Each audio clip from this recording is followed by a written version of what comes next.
Perkenalkan, nama saya Aurel Adeline Samulu dari Fasef Wiratna. Pada video kali ini, saya ingin menjelaskan mengenai yang pertama ada berbagai bentuk dan jenis kelompok kepentingan. Yang kedua ada karakteristik, partikularisme, dan eksklusivisme. Yang ketiga ada dinamika kelompok sosial. Dan yang terakhir ada pola hubungan antar kelompok di dalam masyarakat. Oke, yang pertama ada berbagai bentuk dan jenis kelompok kepentingan.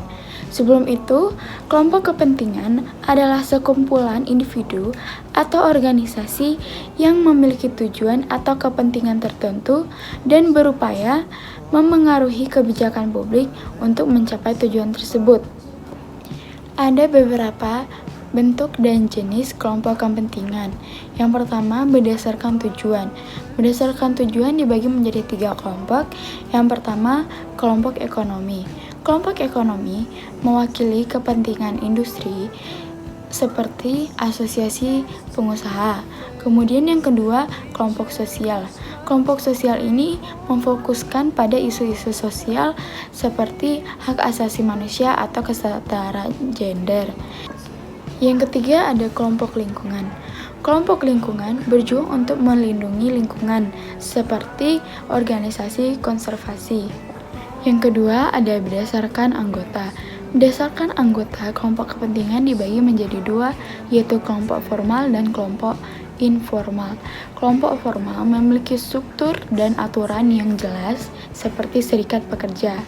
Berbeda dengan kelompok informal tidak memiliki struktur yang resmi, namun terbentuk dari hobi atau minat.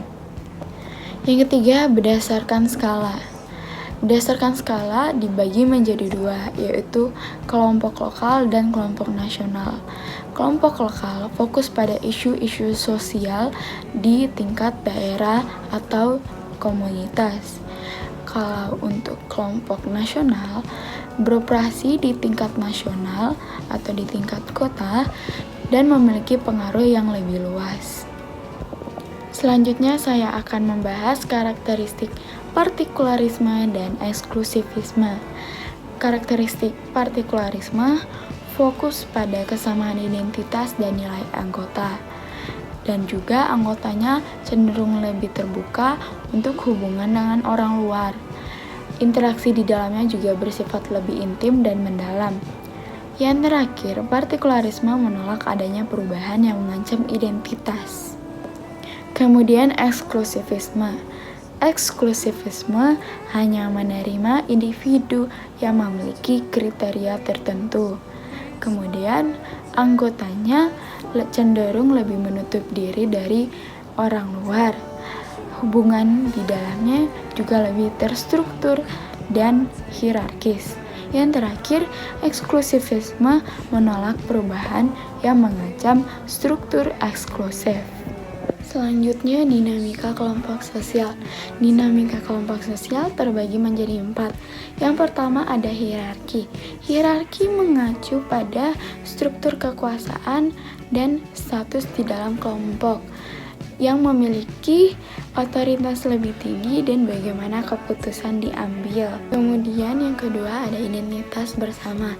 Identitas bersama merupakan rasa kesamaan dan keterhubungan antara sesama anggota kelompok sosial yang memperkuat loyalitas dan kohesi. Ketiga ada interaksi sosial.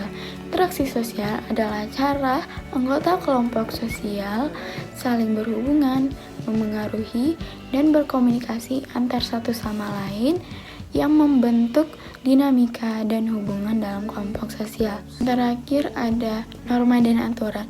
Norma dan aturan yang mengatur perilaku anggota kelompok digunakan untuk menjaga keteraturan dan memperkuat identitas kelompok. Yang terakhir ada pola hubungan antar kelompok dalam masyarakat. Pola hubungan antar kelompok terbagi menjadi 4. Yang pertama ada koalisi.